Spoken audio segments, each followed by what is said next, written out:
The train wheels screeched and hissed like a great metal beast letting out its final tired breath. Inside one of the carriages, a young woman named Grace pressed her face against the cool glass of the window, her breath creating a small, foggy circle on the pane. The world outside was a blur of green and brown slowly coming to a halt, revealing a small, quiet train station that seemed to consist of little more than a wooden platform and a sign she couldn't yet read. This was the end of the line in more ways than one. Her journey, which had felt like it lasted a lifetime, was over. Her old life, the one filled with loneliness and the recent aching loss of the kind woman who had raised her, was firmly in the past. This new town, with its unfamiliar name and uncharted future, was to be her home. A flutter of nervous hope stirred in her chest, a feeling as delicate as a butterfly's wing. Grace smoothed down the fabric of her simple, travel-worn dress. It was her best one, a soft blue color that she hoped made her look nice. In her lap, she clutched a small, well-worn suitcase. It contained everything she owned in the world: 2 other dresses, a hairbrush, a small Bible, and a single faded photograph of the woman who had been like a mother to her. This woman, on her deathbed, had made a final arrangement. She had written to a man named Travis, a farmer she had known of through a distant relative, and secured a future for Grace. She was to travel west and become his bride. It was an unusual arrangement, but for a young woman with no family and no prospects, it was a lifeline.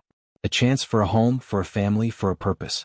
Grace had clung to that hope during the long, rattling train ride, praying that this man would be kind, that his home would be warm, and that she could learn to be a good wife to him. As the train settled into complete stillness, Grace took a deep, steadying breath and stood up. She walked down the aisle and stepped out onto the wooden platform, her legs feeling a little wobbly after so many hours of sitting. The air was different here. It smelled of pine and damp earth and something else, something clean and wild. She looked around, her heart pounding in nervous rhythm against her ribs. There were only a few people on the platform, and her eyes quickly found the only man who was standing alone, looking as if he were waiting for someone. He was tall and broad-shouldered, wearing a simple work shirt and trousers. His face was serious, etched with the lines of a man who spent his days outdoors, and his hat was pulled low over his eyes. This had to be Travis. He walked toward her, his steps slow and measured. "Are you Grace?" he asked, his voice a low, quiet rumble. It wasn't unfriendly, but it wasn't warm either. It was the voice of a man stating a simple fact. "Yes," she said, offering a small, hopeful smile. "You must be Travis. It's very nice to meet you." He nodded once, a short, sharp movement. He did not return her smile. His eyes, a serious shade of brown, looked her over quickly, then glanced at her small suitcase. "Is that all you have?" he asked. "Yes," Grace said again, her smile faltering slightly. I travel light." He reached out and took the suitcase from her. His hands were large and calloused, a working man's hands. "The wagon is this way," he said, and without another word, he turned and started walking. Grace had to hurry a little to keep up with his long strides. The silence between them felt heavy and awkward, a thick blanket smothering the cheerful greeting she had practiced in her mind. She had imagined many scenarios, but she had not imagined this quiet, serious man who seemed to look right through her. The ride to his farm was just as quiet. The wagon bumped and jostled along a dirt road that wound its way through rolling hills and past fields dotted with grazing animals. Travis guided the horses with a quiet competence, his attention focused on the path ahead. Grace tried to take in the scenery, to find beauty in the sprawling landscape, but her anxiety was a knot tightening in her stomach. She stole glances at his profile, at the set of his jaw, and tried to find some hint of the man she had hoped to meet. He seemed closed off, like a book she hadn't been given permission to open. Finally they arrived at a farmhouse. It was a simple, sturdy building made of wood, with a porch that wrapped around the front. It wasn't grand or fancy, but it looked solid and well cared for, much like the man himself. A red barn stood off to the side, and she could hear the distant clucking of chickens. Travis brought the wagon to a halt and hopped down. He came around to her side, offering a hand to help her down. She took it, her own hand feeling small and fragile in his. The contact was brief and impersonal. He led her into the house. The inside was clean but sparsely furnished. A wooden table with 2 chairs, a stove in the corner, a simple rug on the floor. It was a house that served a purpose, but it didn't feel much like a home. It felt like a place where a man lived alone. Travis set her suitcase down by the door and turned to face her. He took off his hat, running a hand through his hair, and finally met her gaze directly. The look in his eyes made the knot in her stomach pull taut. "Grace," he began, his voice even more serious than before. I think there's been a misunderstanding. A big one. She stared at him, confused. A misunderstanding? I got a letter, he said, from the woman who cared for you. It explained that you were coming. But I never wrote back. I never agreed to this. I never sent for a bride. The words hit Grace like a physical blow. She felt the air leave her lungs. The hopeful flutter in her chest died instantly, replaced by a cold, heavy weight. You didn't? She whispered, her voice barely audible. No, he said, and for the first time she saw a flicker of something like pity in his eyes. I'm sorry you came all this way for nothing. It was a mistake. I don't know who made it, but I can't. I can't have you stay here. Tears pricked at the corners of her eyes, but she willed them not to fall. She would not cry in front of this man who was rejecting her so completely. Rejection. That's what this was. The arrangement, her only hope, her future, was based on a lie. She had traveled for days to a strange place to meet a man who did not want her. The loneliness she had felt before was nothing compared to this. This was a deep, cutting isolation. She was completely and utterly alone. What am I to do? She asked, her voice trembling despite her best efforts. I have no money for a return ticket. I have nowhere to go. Travis looked away out the window toward his fields. He was clearly a man who valued his solitude, his orderly life. The sudden appearance of a woman he never asked for was a disruption he had not planned for. He was silent for a long time, the only sound the ticking of a clock on the wall. Grace stood perfectly still, her arms wrapped around herself, praying silently. Dear Lord, I am so lost. Please show me what to do. Please don't let this be the end. He turned back to her, his decision made. You can't stay here as my bride, he said firmly, and her heart sank further. But I'm not a cruel man. I won't put you out on the road with nowhere to go. You can stay, for now. There's a small room at the back of the house. You can sleep there. You can earn your keep by helping me around the farm. Cooking, cleaning, tending the garden. Consider yourself a hired helper. When you've saved enough or when you figure out where else to go, you can leave. It was not the welcome she had dreamed of.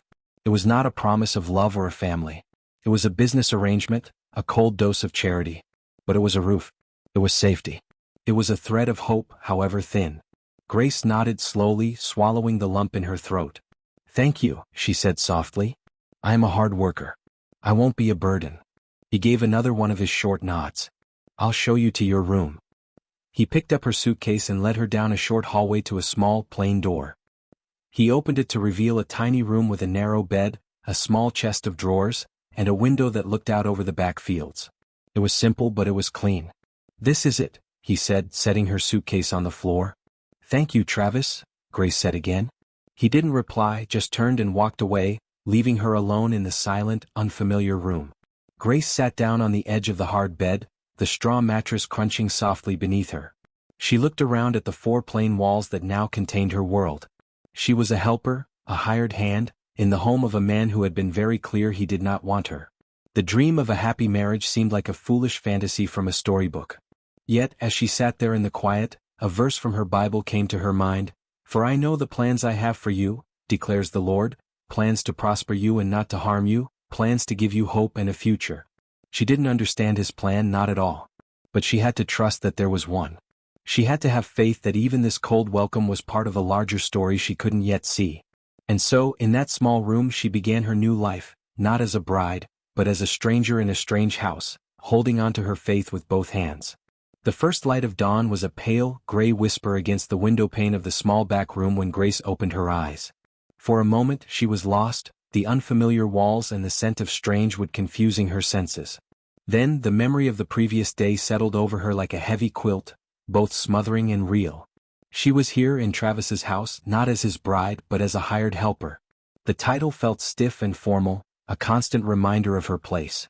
She rose from the narrow bed, her body stiff from travel and worry, and dressed quietly in the cool morning air.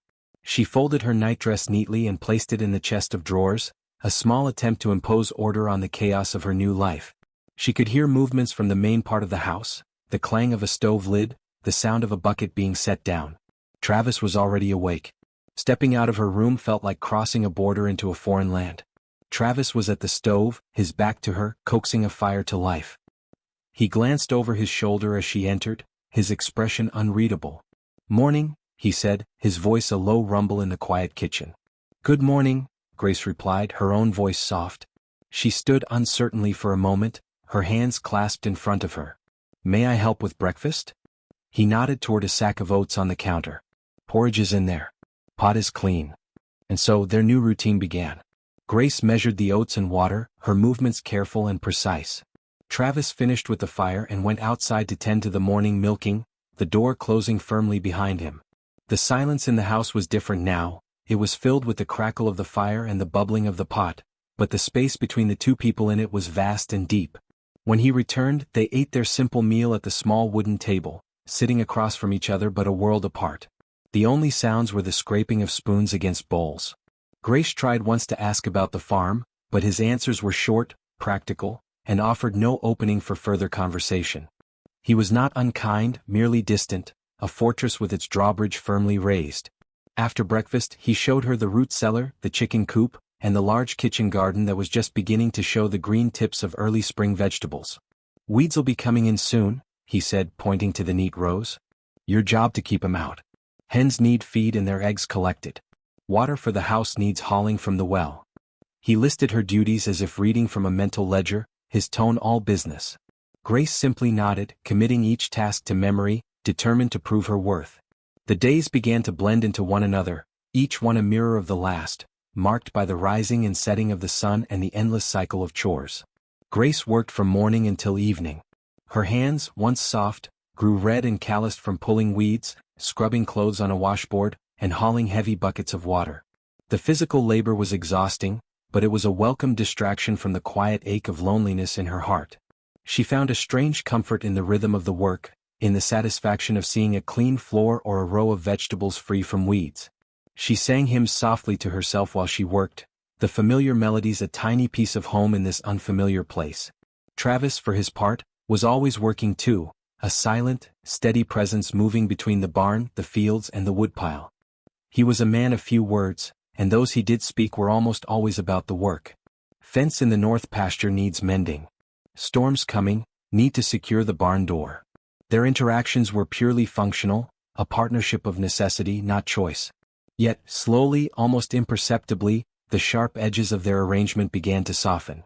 It started with small things. He began leaving a pail of warm water for her by the stove on particularly cold mornings. She, in turn, started making a sweeter brown sugar syrup for his porridge after noticing he barely touched the plain kind. One afternoon, a week after her arrival, a sudden spring downpour caught Travis far out in the south field. Grace saw him from the window, hunched against the driving rain as he hurried the horses and plow back toward the barn. Without thinking, she grabbed his heavy wool coat from its peg by the door and ran out to meet him, holding it up to shield herself from the worst of the rain.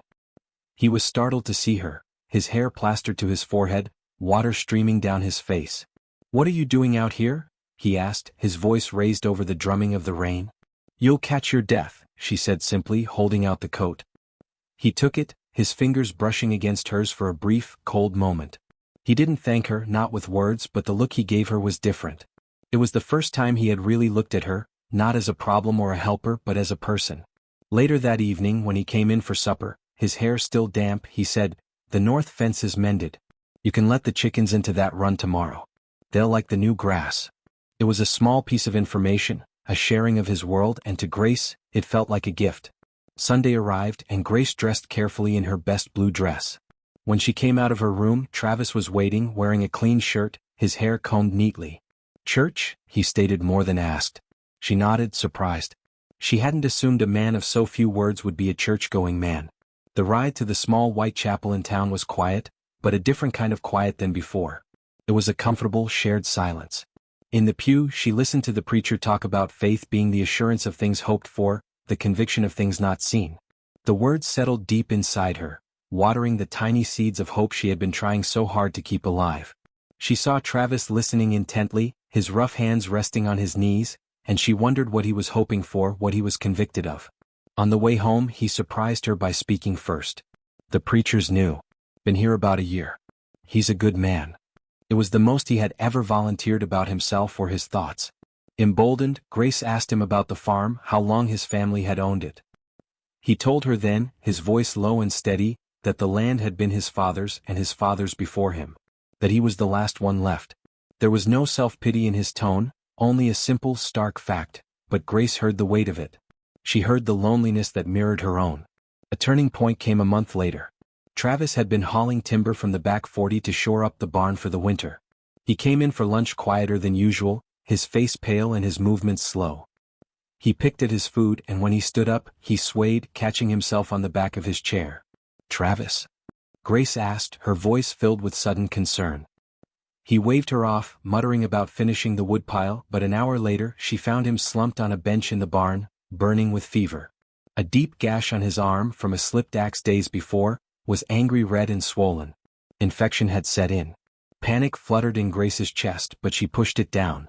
This was no time for fear. She helped the stumbling, delirious man into the house and to his bed, a room she had never entered. She built up the fire, heated water, and cleaned the wound with a steady hand, using a poultice of herbs her guardian had taught her to make. For 3 days Travis drifted in and out of feverish sleep. Grace barely left his side. She cooled his brow with damp cloths, spooned broth between his cracked lips, and read to him from her Bible when he was restless, her voice a calm, soothing presence in the haze of his illness. She slept in a chair by his bed, waking at every cough or murmur. On the 4th day the fever broke. Travis woke up weak but clear-eyed. The first thing he saw was Grace, asleep in the chair, her Bible open on her lap, her face pale with exhaustion. He watched her for a long time, the early morning light painting her features in soft gold. He remembered fragments of the past days, her calm voice reading psalms, her cool hand on his forehead, the relentless, gentle care she had provided without a single complaint. He looked around his quiet, orderly house and realized it had felt empty and wrong before she came. It had been a shelter, but it had not been a home. Her presence had filled it with warmth and purpose. The fortress around his heart, brick by brick, came tumbling down. A week later, when his strength had returned, he asked her to walk with him after supper. They walked up the gentle slope of the hill behind the farmhouse, the one that overlooked the entire property. The setting sun set the fields ablaze with golden light, and the air was sweet with the scent of clover. They stopped at the crest, looking out over the land he loved, the land that was his past and his future. He turned to her, his hands shoved in his pockets, his expression more open and vulnerable than she had ever seen it. "Grace," he began, his voice quiet but firm. "When you first came here, I told you I never sent for a bride." She nodded, her heart beginning to beat a little faster, afraid of what he might say next. "That was the truth. But these past months, watching you work, seeing your strength, hearing you sing in the kitchen, I was wrong." He took a deep breath. "I never ordered a bride. But if I had been brave enough to ask God for one, if I had known to ask for someone with a kind heart and a strong spirit, someone who could turn a house into a home, I would have asked for someone exactly like you." He slowly got down on one knee in the soft grass, looking up at her, his brown eyes full of a love that had grown slowly and surely, like the seeds in her garden. "Grace," he said, his voice filled with a new certainty, "will you do me the honor of becoming my wife? For real this time? Not because of an arrangement, but because I love you." Tears of pure, untainted joy filled Grace's eyes, spilling over and tracing warm paths down her cheeks. The long, lonely journey, the cold welcome, the weeks of uncertainty, it all melted away in the light of this moment, in the answered prayer she saw shining in his eyes. She reached out and took his work-roughened hand in both of hers. "Yes, Travis," she whispered, her voice thick with emotion. "Yes, I will." The weeks that followed Travis's proposal on the sun-kissed hill were a time of quiet, bubbling joy, a stark and beautiful contrast to the solemn silence that had once filled the farmhouse. The air itself seemed to hum with a new, gentle energy. Where conversations had once been sparse and purely practical, they now flowed easily, filled with plans and dreams and soft laughter. The small wooden table was no longer a divide between two strangers but a gathering place for two hearts learning to beat as one. They decided on a simple ceremony, to be held in the very same small white chapel where their shared faith had begun to weave their lives together. Grace, with the help of a few kind women from the congregation, carefully took apart her best blue dress, the one she had arrived in, and with skillful stitches and a piece of delicate lace Travis had secretly ordered from the general store, she fashioned a simple, beautiful wedding gown. It was a symbol, she felt, of her old life being lovingly reshaped into something new and wonderful.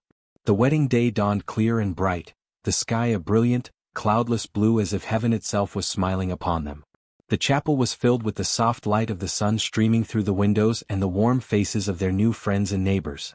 When Grace walked down the short aisle on the arm of the kindly preacher, she saw only Travis standing at the end waiting for her. He stood tall and straight in a new suit, his eyes fixed on her with a look of such profound awe and love that it took her breath away. In that moment, the memory of the lonely, anxious young woman stepping off the train seemed to belong to another lifetime. They spoke their vows not as a business arrangement, but as a sacred promise before God and their community, pledging their lives to one another with clear, steady voices. When the preacher pronounced them husband and wife, and Travis leaned down to gently kiss her, a soft, happy sigh seemed to ripple through the entire chapel. They were no longer Travis and Grace, two separate souls bound by circumstance. They were the Millers, a family, a new beginning rooted in faith and forged in patience. Their return to the farmhouse was not a return at all, but an arrival. It was their home now, truly and completely. Grace moved her few belongings from the small back room into Travis's, now their bedroom, placing her hairbrush on the dresser next to his, a simple act that felt monumentally significant. They settled into the deep, abiding rhythm of marriage. Travis worked the land with a renewed vigor, each furrow he plowed feeling like a promise for their future. Grace tended her garden with even greater care, the vegetables and flowers bursting forth in a riot of color and life, as if celebrating with them. In the evenings they would sit together on the porch, watching the fireflies dance over the fields, talking about their day, their hopes, and their prayers. The love that had started as a tiny fragile seed during those difficult first days had now taken deep root, growing strong and steady, sheltering them in its branches. Nearly a year into their marriage, on a crisp autumn morning as the leaves were beginning to blush with color, Grace discovered she was carrying a child.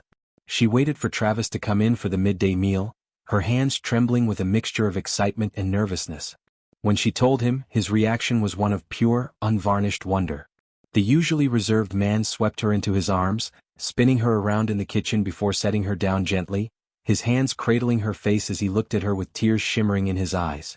They saw this new life not just as a blessing, but as a miracle, a tangible sign of God's faithfulness and the beautiful fruit of their love. The little back room, once a place of loneliness and uncertainty, was joyfully cleared out. Travis, his hands more accustomed to handling wood for fences, carefully sanded and painted an old cradle that had been his own, his heart swelling with pride with every stroke of the brush. Grace sewed soft blankets and tiny clothes, her heart singing with each stitch, her prayers now filled with whispers for the safe arrival of their little one. The winter passed in a cozy blur of preparation and happy anticipation. But when the first signs of spring began to thaw the frozen ground, the storm they had been waiting for arrived. It was not a storm of wind and rain but the storm of childbirth.